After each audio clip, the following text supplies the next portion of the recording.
Welcome to Common Sense Investing, another live stream talking about your favorite microcap stocks, my favorite microcap stocks, and just another day in paradise. As 2025 has been volatility, hopefully opportunity and volatility, but sometimes I get tired of saying that, right? Sometimes it'd just be nice to see all your stocks go up. None of this volatility stuff, but unfortunately, that's just not the way 2025 is going. I was taking a look at some of the lists today, and it's amazing because there's very few stocks that are up, microcap stocks that are up like 5%, 6%. It seems like most of the microcap stocks this year in 2025 are either up 40%, 30, 40%, or they're down 40, 50%. There's no happy ground in the year-to-date numbers. And we got a few stocks to look at today. So as usual, I'm going to talk about a few stocks that I want to talk about. I'll get through my presentation. In the meantime, make some comments. Let me know what you want to talk about, what stocks you want to discuss today. I'll try to get to those at the end of my little presentation here. We'll get to some questions and answers at the end. So microcap stock news and updates for you on a Monday evening live stream. Thank you for joining. I've been running this introducing one stock in 10 minutes or less series. I really like it. I've done stocks before in 5 minutes or less. I've done them in 15 minutes or less. 10 minutes or less seems to be a good number. And one of the reasons is I've been watching YouTube videos recently about how companies need to tell a better story, be better storytellers. And one of the things that I find is that if I can't tell you about a stock in 10 minutes or less, then it's probably too complicated of a company. I like companies that are simple enough for retail investors to research, look at the numbers, you know, as a hobby, after work, on their weekends, in the evening, and not have to dedicate like 12 hours every time a company drops earnings. So I do really like introducing a stock in 10 minutes or less because it proves to me that it's a nice, simple company with high potential. And I think that's important. That's one of the advantages we have as retail investors, is investing in these simple companies that are lower priced in the microcap stock range that institutions can't buy yet. My recent series to that, go watch after this one if you haven't seen it yet, SNWV. This is a wound care technologies company. They are a US-based stock on the NASDAQ capital markets, I believe. You know, share price has rocketed up in the past. We've seen some dips, some opportunity and volatility, as you would say. And recently, since I made my video on them, though I highly doubt it's my video that is causing this, it's nice to see we're seeing another little uptick here in SNWV. So go watch this video. I will link to it down below in the pinned comment in case you missed it to check out after this live stream. As usual, don't forget, this is my type of investing strategy when I'm looking at stocks like SNWV, just so you get a better idea of me, is I tend to look at a company, a nice, easy microcap stock that's easy to research, you know, build a thesis, buy a small spec position, and then build up that thesis and build up that position over time as I evaluate inputs, which is different earning news and other information that we have coming into the stock. I evaluate my thesis and then I decide whether I want to buy more, trim, or sell, which is why I make so many of these videos and make these weekly live stream update videos, because these are inputs. We need to know what's going on with these companies over time so we can make our decision and see whether or not the thesis is broken or not broken and working well. Now, don't forget, throughout this video, I'm not a financial advisor. I'm definitely not your financial advisor. And I mean that, right? I don't know anything about you, your risk tolerance, your experience levels. I just like talking about these stocks because more of these microcap companies need a little bit of attention, and there's a great, good, and growing group of microcap investors out there that enjoy learning about these stocks. So not financial advice, just some good communication. And when I go back here and talk about, you know, evaluating the thesis and whether the thesis is still intact or not, right? Everybody kind of just skims over that part. You know, what's going to happen that's going to possibly change the thesis with a single input coming in? Well, we could move right away to simply solventless concentrates, right? The hash. The thesis is broken here. right? So this was my article talking about stocks in June, and I basically detailed out a timeline of what's been going on with Hash's dramatic storyline. And some investors are willing to put up with the drama and willing to put up with the risk to invest in a microcap stock, despite some of these dramatic storylines. And as you can see, it's been pretty dramatic, right? You know, closing acquisitions, acquisitions getting canceled, delays in filings. I mean, 2024 and 2025, if nothing else for Hash, has been a very dramatic 12 months. And as I wrote that article, one of the concerns that I had was even if they submit their full year audited 2024 earnings, they were actually late for their Q1 earnings. So this was kind of a preemptive article discussing simply solventless concentrates and Hash. I was talking about the bull case, and it still can't be ignored. Everything in microcap stocks for me is a balance of potential rewards over the potential risk. And that's what we're trying to figure out. I very much compare it to poker, right? You never know the end result. You get dealt a couple cards, you play the hand or not, depending on the cards that you're dealt, and then you get to see the flop and you get more information, you make another decision, right? I find microcap investing to be very much like poker. And one of the things we were looking at is that there was a couple companies, both NTG and Zoom, that provided Q1 guidance and, you know, had some form of share price decline before their Q1 came out. And when their Q1 came out, you know, they went up 68%. So there was significant potential that if Hash was able to submit their full year earnings and there was no major complications in them and they actually achieved their Q1 guidance, then, you know, this stock was probably going to go up, obviously, you know, hopefully close to 68%, you know, compared to where they were when writing it. The bear case for that, the risk for Hash, that what I always point out, there's always risk, you know, all the warning signs, all the drama. Basically, if anything happens to their full year audited earnings, I basically left it at one word here, which was ouch. It's an important month for Hash. And if they have any warning signs in their full year audited 2024 earnings, it was ouch. And that's why on social media, not a lot of people notice this, but I responded with just one word, and that was ouch. So that was obviously the bear case from my Substack article after Simply Solventless filed their 2024 annual financials. I know it's something that a lot of people want to talk about, probably talk about today. So it's really something that needs to be discussed. At the time, they were about 45 cents Canadian. Now they're about 20 cents Canadian. So significant decline. What you see here in some of the metrics is that what scared investors, gross profit, according to the change in accounting methods, down 66%. Net income went from a $1 million positive to a negative $5 million. Adjusted EBITDA went from positive $2 million to a negative $3.8 million. Everything's ugly. Even working capital went down 56%. Investors were confused. Investors were hurt. Investors were panicking. Since that time, since the drop to about 17 cents Canadian, there's been more and more information coming out, right? One of the things, or a couple of the things that happened here is accounting restatements accounted for this change in loss.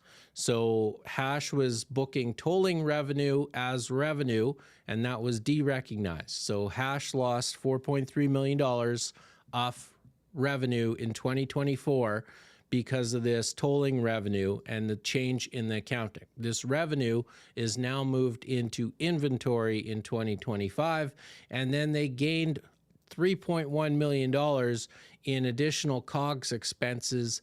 Again, a lot of this due to recognition of this tolling revenue and the direct expenses for it. So basically now they've paid for this inventory as if they were getting it from a supplier. They did not get revenue from it because these customers are no longer customers, they're suppliers, and their inventory has gone up. So because of these changes, revenue going down and overhead cost of goods sold going up, their gross margin fell from 57% to 6% in 2024. I believe the CEO, Jeff, said 13%, and that was before excise tax, I believe. So to understand that, obviously, we have to start looking at hash a little bit more along the lines of inventory and cash. So the changes that were realized ended up with a 2023 inventory moving from 7.7 million to 16.1 million, as all that tolling revenue is now added up to inventory. So their inventory is now up 108%.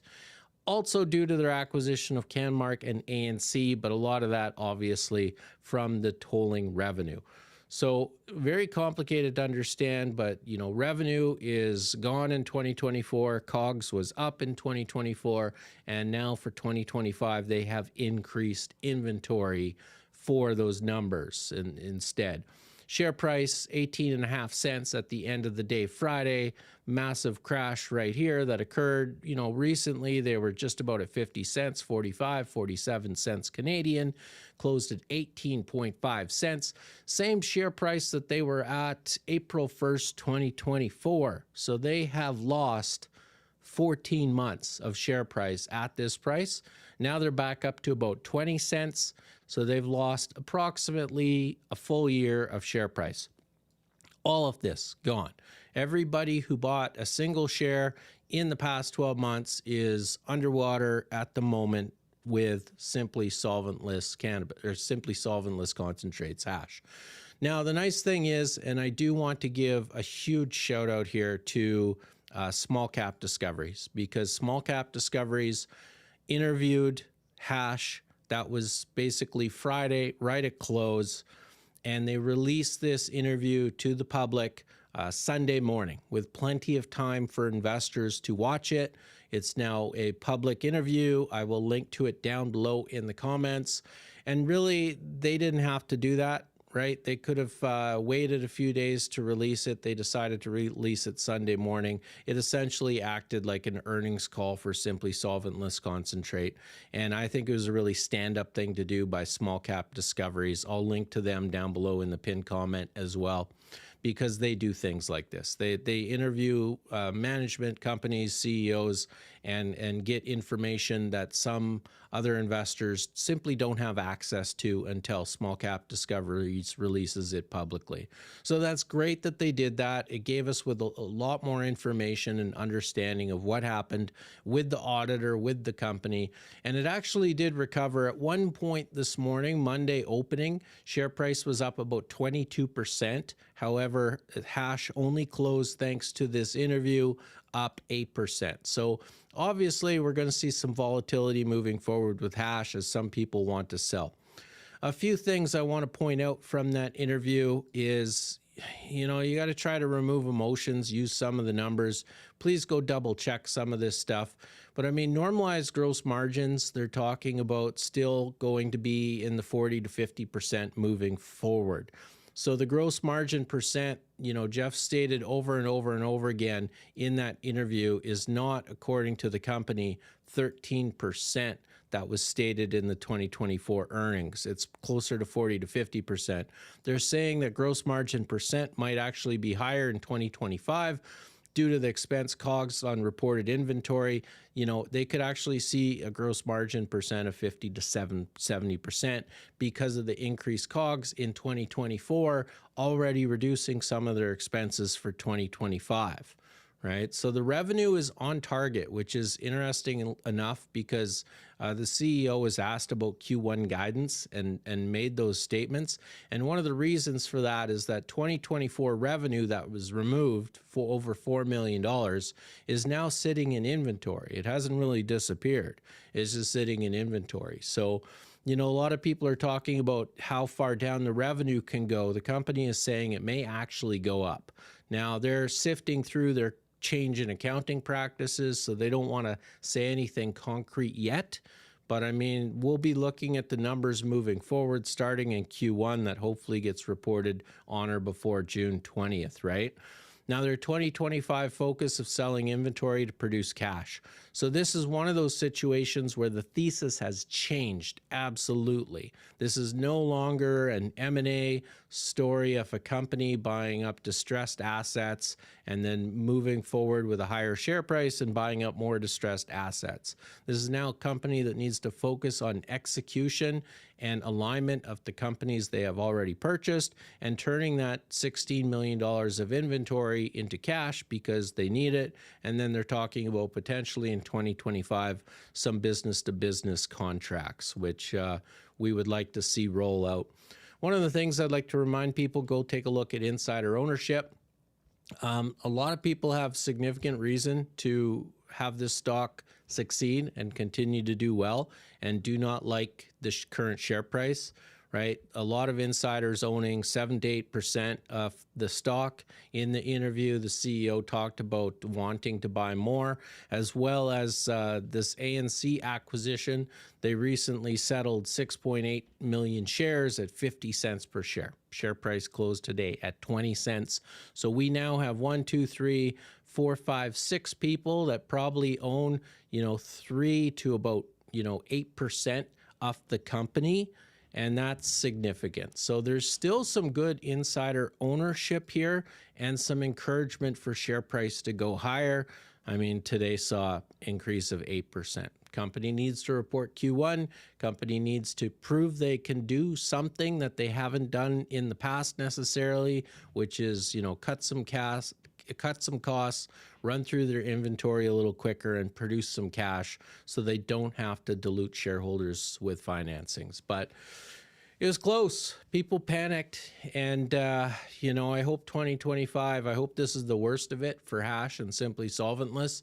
They definitely need to execute. There's really no they're walking a thin line right now, not only with trust with investors, but also with their share price, what they're able to do with shares, and, hopefully not needing cash because their share price is at such a low. So interesting. It's hard not to discuss Simply Solventless or Hash, so feel free to chat about it in the comments section. And when I'm done this presentation, I got a couple more stocks to look at. We could talk about it more if you're confused at all. I mean, just to break things up, after talking about Hash, which is kind of stressful, I did have to point out a little bit of fun and put a smile on my face here for the rest of this presentation, because I couldn't imagine 10, 15, 20 years ago investing in something like this, driving a stock price up like it did. Basically today, shares of Tesla recovered 5% after being in the decline because Elon Musk and Donald Trump have been having a bit of a hissy fit online for the world to see. And Tesla shares went up 5% as Trump said he is not getting rid of his Tesla. Somehow this statement, a president of the United States not getting rid of a Tesla is enough to make how much of a change would that be? Probably $1 billion in market cap to Tesla because of that one statement. It's absolutely fascinating where the stock market is in 2025, how important social media is to a share price. So it's interesting because for microcap companies that ignore how important social media is to their share price, to getting good value for their shareholders moving forward, please take a look at what's going on. I guarantee you there's some microcap CEOs looking at this today and not thinking like, maybe having a greater presence for my company on social media would be able to drive my shares up 5% with a single tweet. But this is what happens. And in saying that, I'll move right on to gatekeeper systems, because I just talked about how important social media is to share price, to getting value for shareholders. Talk about a company that I've been covering for a long time, that I've seen evolve, that I've seen grow. And one of the recent changes that I've noticed from Gatekeeper Systems is their use of social media. Their communication with shareholders has significantly improved from kind of a a quiet company that didn't want to report anything on news, any contracts and news. You would go 3 months between earnings and not get any information from Gatekeeper Systems. And now, you have post after post after post. Gatekeeper wins $420,000 project for factory installed school bus videos and subscriptions in Nebraska. We had this one here recently on June 4th. $900,000 factory installed school bus video and subscriptions contract in Missouri, communicating these out on social media. Every one of these posts right now has, 800, 900 people seeing it. Eventually, thousands of people will see this. This one here on June 3rd, Gatekeeper announces 360 surround vision subscription expansion contract in Florida. A couple more here recently in May 29th and May 27th. And the communication here, right? Saying that the contract's valued at $315,000 plus monthly recurring subscriptions valued at approximately $34,800 per year. I mean, this is, investors can run models. Investors can take this information and try to figure out what they think is a good price, what they're willing to pay for Gatekeeper System shares. And when these contracts just keep coming in and adding more and more numbers to the models, people just get more excited. It's great communication. It's a fantastic use of social media. And the result, right? I mean, the result right here is share price going up significantly after this volatile, up, down craziness, and mostly down recently share price of Gatekeeper Systems.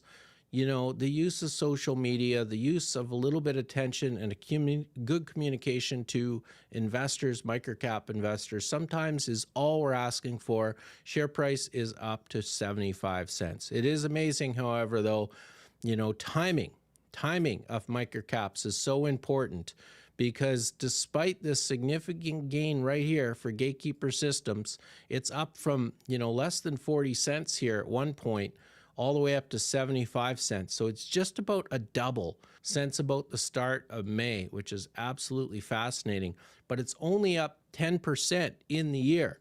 So one of the things, I love this little quote here recently from Ryan Telford at our Telford Invest. Microcaps are like fire. If you're not careful, you'll get burned. If you could stay in control, that fire can work for you. One of the things I like comparing sometimes is, an experienced microcap investors paying attention to the technicals, paying attention to the share price direction and momentum, volume off that share price, and knowing when to buy. You could take two different investors buying at two different times, and one investor trying to catch the way up, or thinking that valuation wise Gatekeeper is going to go to 75 cents, so why should I care what price I buy at, right? I'm just going to buy. And you could have this investor, this first investor who's not that experienced in microcaps, have a 62 cent Canadian average. Right now that would be about a 20% gain. That's not bad. I mean, you can't laugh at a 20% gain, but you get a different investor who's willing to buy on some of these fear moments, right? Who's willing to look at volume and direction and see these opportunities on when to buy some of these shares, when it's benching and potential good news could send it up. Down here when we had some Trump scares where tariffs were going to kill the entire industry, even though Gatekeeper really hadn't been affected by tariffs yet, it drove share price down, as well as some questionable earnings. And the investor that bought here probably had an average of around 45 cents Canadian, or right now they're sitting on a 67% gain. So it's always amazing to me, two different investors.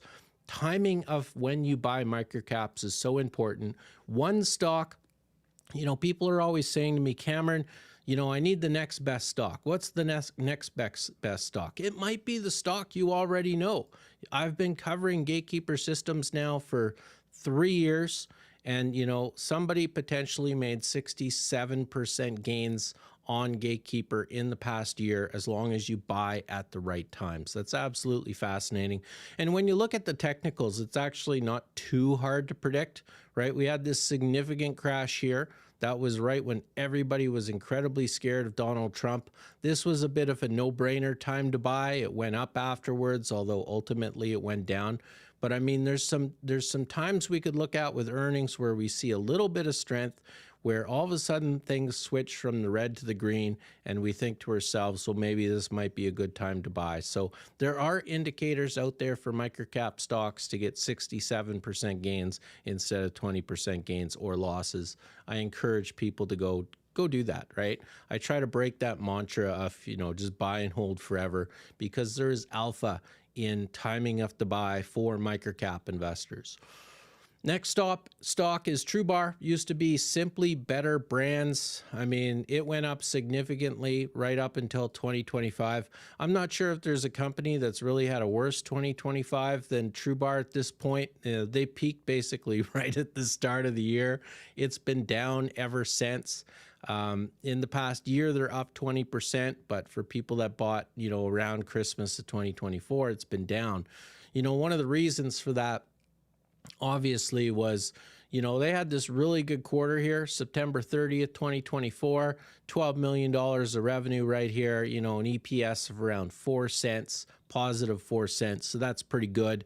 Their most recent quarter, a little bit weak, 10.16 million, and, the negative EPS of 1 cent. And that compared to revenue last year of 13.67 million. So, I mean, that's something you really don't want to see, is revenue down. And, they lost a little bit more, going from basically flat last year to losing a penny in EPS this year. But you have to go check. You have to go look at the information, because this was already known for Simply Better Brands. I believe it's their large Costco push. One of their large Costco sales was basically pushed from last year. It was in Q1 of 2024. And in 2025, it is being pushed to Q2. So one of the things that people don't realize is that, revenue was down in Q1 from 13 million down to 10.2 million. That was expected. This is actually, I believe, Claris's target for Simply Better Brands. So Claris already knew that this quarter was going to be weak, and next quarter is supposed to be a significant over $20 million of revenue, because that revenue was all pushed into the next quarter. So when you go look at these numbers, what I'm looking at right now with TrueBar is, Q1 was a little bit weak. Share price is down.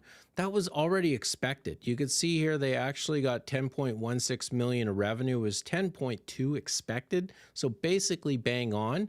And if we can expect that they're going to be accurate with this number, I'm kind of hoping they're going to be accurate with this number. 20.2 million is expected for Q2 of 2025. That compares to Q2 of 2024 of 6.76 million. That's terrible, right? So if we look at this, if they can get over $20 million in Q2 of 2025 compared to about 6.8 million of revenue in 2024, the financial highlights, the front page of their Q2 earnings potentially could be close to 200% gain in revenue. And that should create some interest in TrueBar again, despite their share price kind of going down significantly. Now, I'll post this. This is public down below in the pinned comment if you give me 5 minutes after this presentation. This is Claris Securities' look at Simply Better Brands, now called TrueBar. And, the real question is how far share price can go down before their Q2 numbers, and whether their Q2 numbers are going to be so good. But you could see here what's been happening is that basically the past 2 earnings have been disappointing. Even though the disappointing earnings were expected by Claris, we saw, a little bit of weakness in share price coming down on both those earnings. So I'm hoping that Q2 can revive a little bit of interest in this stock. Last couple companies that I want to talk about today, Kraken Robotics, up again, $2.77 Canadian. This one just keeps winning. It's getting close to some previous highs. One of the reasons for that is, at least in Canada here, Mark Carney, the Prime Minister, announced that Canada will meet 2% NATO spending target by March. The main thing here for me is tailwinds in the industry, right? It's not just Canada.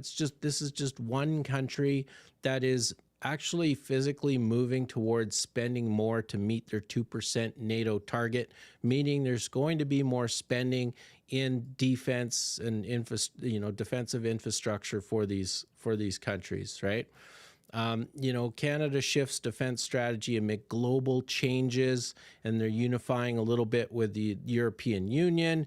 And one of the things that I noticed going through some of these articles, the Prime Minister is to announce the purchase of more drones, armored vehicles, aircraft, and underwater sensors. So, I mean, it doesn't directly say Kraken Robotics, but I mean, we can assume that there's going to be some spending in this industry sector in my mind. At the end of the day, for me, it just means a few more kind of tailwinds here for Kraken Robotics moving forward. And not just Kraken Robotics, because I also like this company, like this stock, Mind Technologies. This one's driving me absolutely nuts, right? Mind Technologies sells sensors for the underwater surveying industry. So they're not like Kraken Robotics, which is a all-in-one stop. Kraken basically does everything now. Mind Technologies does a little bit less, but they are a US-based NASDAQ stock with manufacturing in the Philippines. They went up. They were down here from, $3 to $4. They went all the way up to 11. I thought that was a little overpriced at the time. I actually thought fair value was around the high 9s or low 10s for Mind Technology. And instead, Donald Trump took office, and the second Donald Trump took office, share price of Mind Technology absolutely crashed. Really frustrated me. It's recovered a little bit. We've got a little bit of a bench going on here. I wrote a Substack article on Mind Technology when they're about $7. They're back up to $7 again today with a little bit of some buying and volume in a good direction.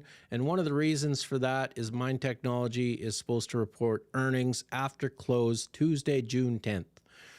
Now, what earnings are going to be, I don't know at this moment, because a lot of companies have reported challenging earnings at this time of year, thanks to Donald Trump, because so many contracts were put on hold.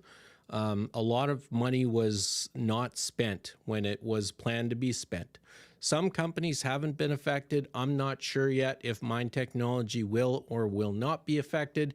But at the end of the day, even if earnings for their Q1 are potentially down a little bit because of Donald Trump and the little bit of global chaos we've had over the past 3 months, like most of these companies, I feel like their earnings should average out a little bit.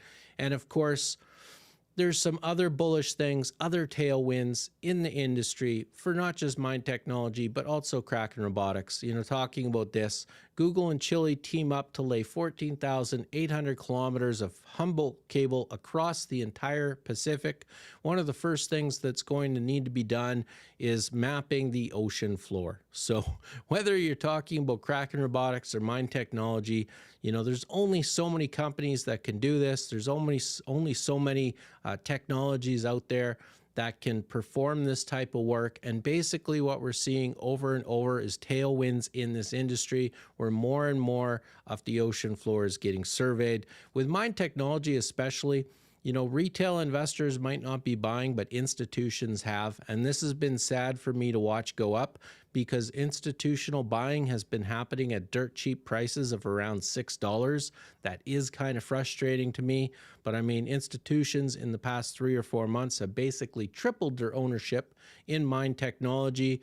Analysts say it's a strong buy on Seeking Alpha. Wall Street says it's a strong buy on Seeking Alpha, and it keeps sitting here at $7. So at $7, Mind Technology, they're at about 9.5 times trailing EPS, right? If you go look at the valuation of it, yes, I know Mind is not Kraken Robotics. Kraken Robotics is a little more of the future of underwater robotics. They're a very unique cutting-edge company. Mind Technology uses some older technology, and they're not quite as cutting edge as Kraken Robotics. However, when you look at the valuation and earnings coming up, Kraken Robotics is sitting at around 8 times sales and 35 times earnings right now.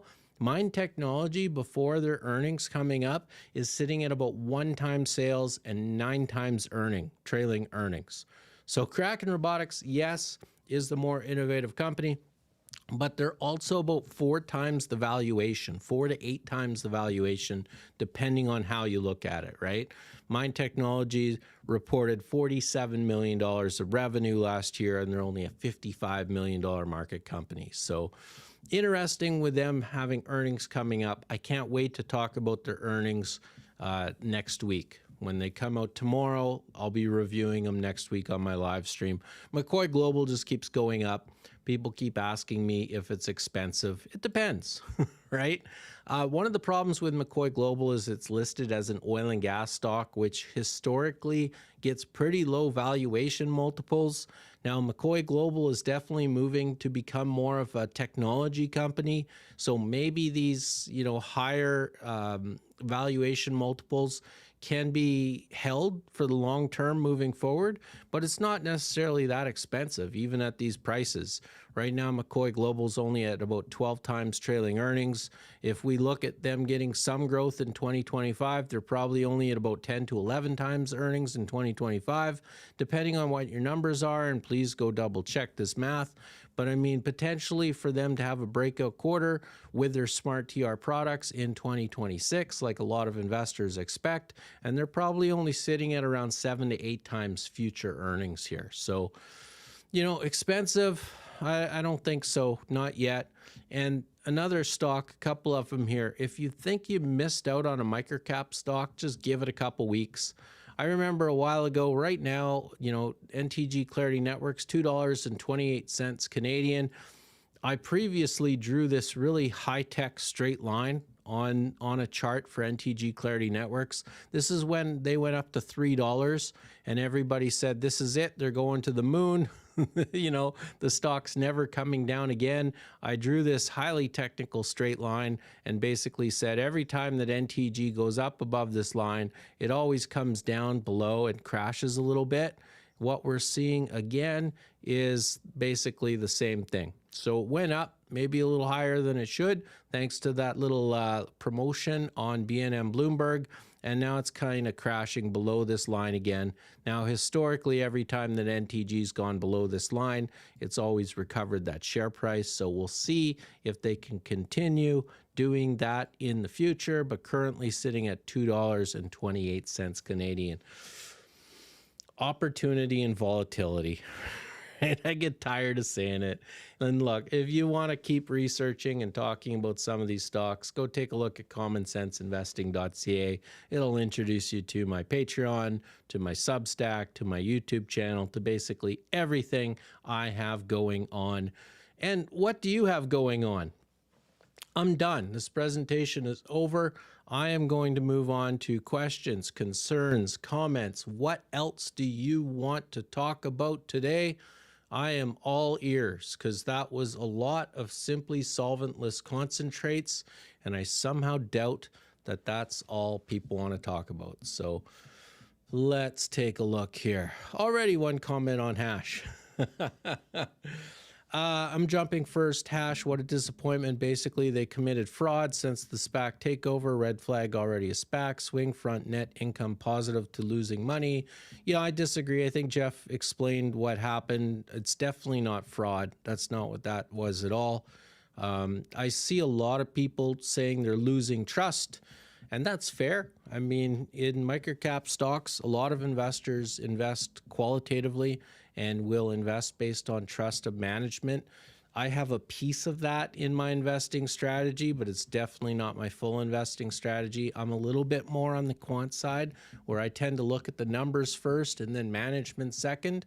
But I mean, no, it wasn't fraud. It was a change in the auditor. It was a change in the accounting the change in the accounting of the company, right? So it was explained. Renegotiate the contract of their acquisition in the annual filing, and after that in the news a few days after.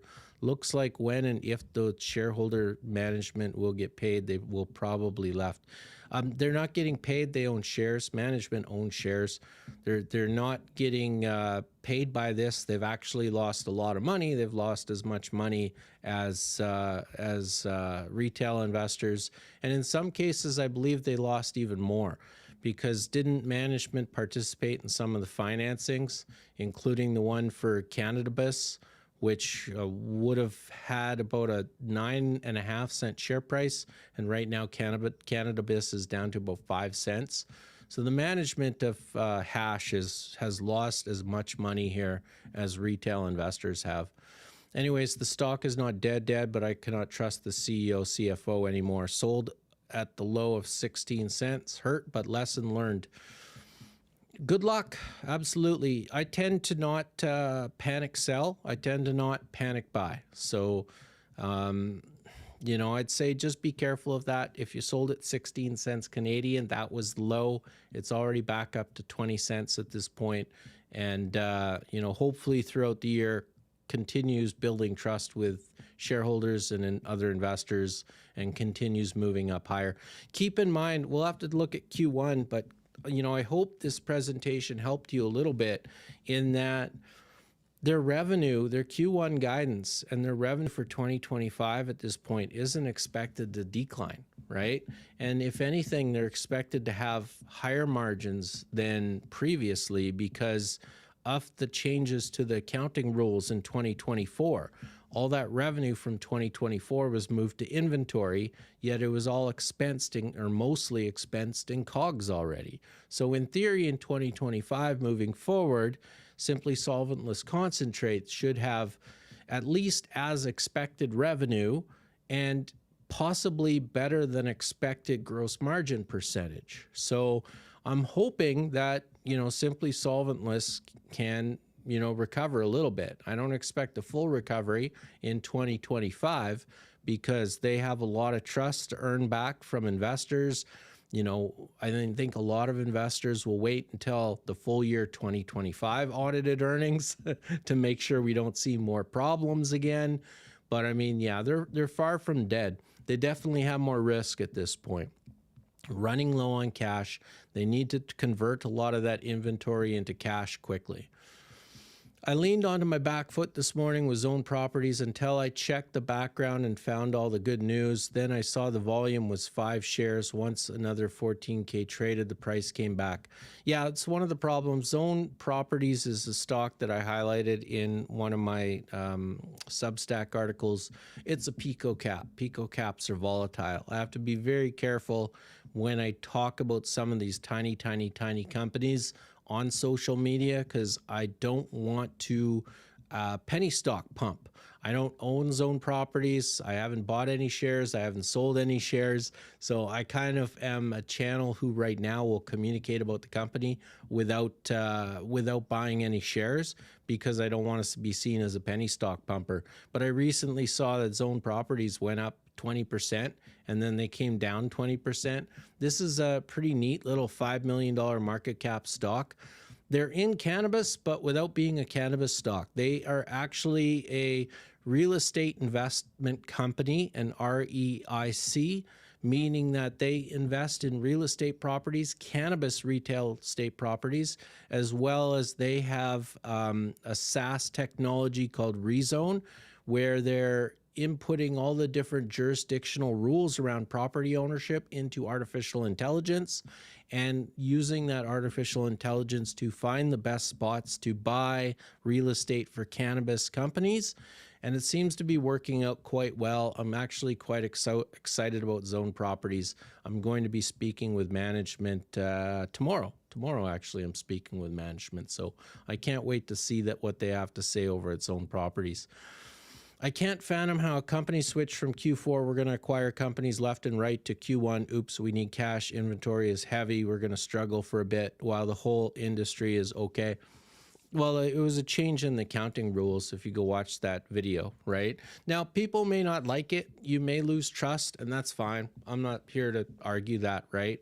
I also understand that, there's been a lot of pressure on auditors recently to if they're not auditing properly, they can get severe penalties and that will impact their business.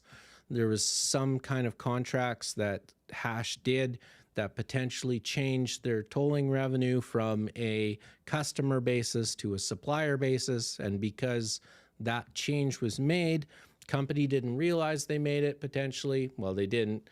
And that was a bit of an oops, obviously. but because it changed their accounting rules, it just changed everything about the company.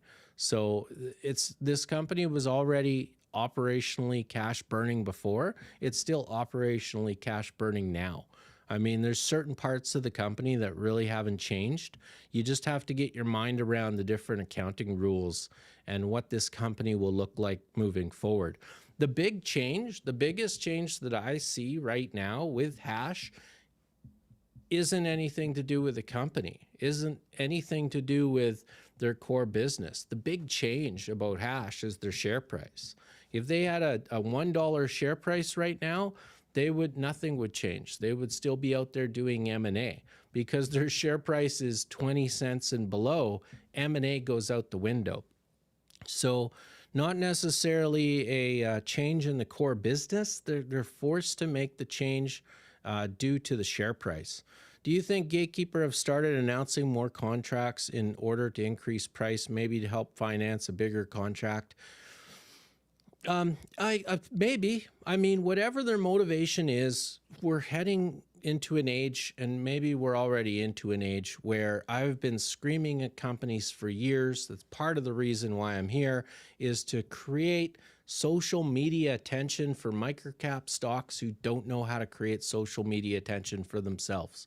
And there's a fine line between, pumping the stock and creating social media attention. And I find too many small microcap companies are basically, that's penny stock pumping. We don't want to promote our stock. We're just going to stick to the numbers, and investors are going to find us based on our numbers. Bullshit, right? Sometimes that works a little bit, but in this day and age, a little bit of social media attention does not hurt. Most microcap investors are on social media. We're on X, we're on YouTube, we're looking at CEO interviews, we're trying to make decisions. And it's easier to make a decision with a company that is on social media, giving us information that helps us make better quantitative models for what your earnings are going to be moving forward, and qualitatively build trust because we get to learn about you, the company. Social media, communication on social media is a good thing. So I don't know why they're doing more of these announcements and why they're engaging on social media at this point. I just want to say good work, right? There's a whole bunch of reasons why they might be doing it. I wish more companies would, is what I'm saying, right? What price would you consider adding to Zoomed again?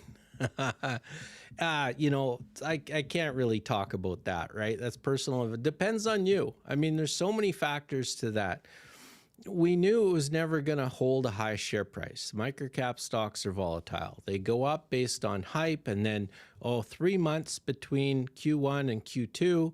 Zoomed isn't a company that has a lot of press releases. They're not like Gatekeeper, where they're announcing every week a new contract. So basically, investors will look at Zoomed and say, well, I've got 3 months to take my money out of Zoomed, go make a bet on some other horse, make her lose some money over here on this other horse, and then before Q2 earnings, I'll come back and rebuy Zoomed. Right? That's what people are doing. And because of that, you'll see this pretty consistent in some of these microcap stocks. Earnings comes out, earnings are really good, share price goes up, all of a sudden share price drops again as people are doing this. Traders are getting out, and there's opportunity and volatility. I would have to go look at the valuation of the current share price. I have not looked at the current valuation of Zoomed or right now made projections for where they're going to go moving forward. All I'm saying is, good company that's been consistently strong. CEO has delivered on promises, has executed on promises. That's typically not a stock that I would want to walk away from for too long, right? When the CEO is executing and made shareholders money. Are we excited for ADF earnings on the 10th? Yeah, no, not right now, but you never know. It's interesting because their backlog isn't bad. I mean, it is a fascinating year for microcap investors. It's always a fascinating year for microcap investors. I've been doing this for a long time. There's never a year where I don't learn something.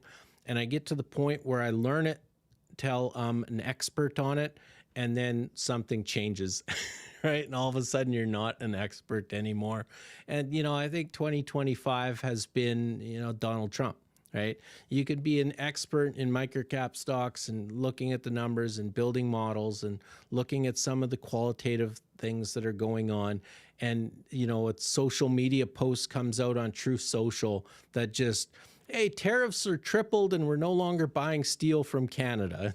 That's like, what can you do? What can you do about that? So their numbers have been strong. Their backlog is important. Their cash production is important. They continue to buy back shares. That's not a bad thing. This company needs to operate like a winning company in good times and bad times. So that's what I want to see from earnings out of ADF Group. You can't fold and get frustrated and give in and do stupid stuff. They need to still produce cash, use that cash in the best way to create value for shareholders. That's what I'm going to be looking for with ADF Group to see if they make right decisions or not. But no, I'm not that excited, right? I didn't know they released an interview. I'll look into it. Absolutely. Just Google the company name and/or small cap discoveries. It'll pop up. I will link to it down below in the pinned comment if you give me 10 minutes after this presentation. Let's see here. Somebody's excited for ADF Group. Appreciate the Kraken shout out. Carney also mentioned the Navy a lot and drones. I'm surprised the stock sold off a bit today. Peanuts in the long term, though. Yeah, I mean, I'm not pointing out Canada. Canada's small money at this point. It's more of tailwinds in the entire industry. If, Kraken can't lose. I mean, it is one of those companies you look back in hindsight. I actually got interested in Kraken Robotics, not because of, Navy drones. I had no idea a war in Ukraine and Russia was coming or all this conflict with China. Right at the time, I was interested in Kraken Robotics in offshore energy surveying, right?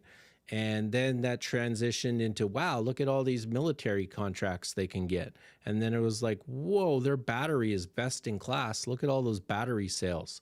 So Kraken Robotics is in one of those situations right now where they can't seem to lose. And that's why it's nice sometimes to have a microcap stock that has multiple ways to win, multiple revenue streams that could take off.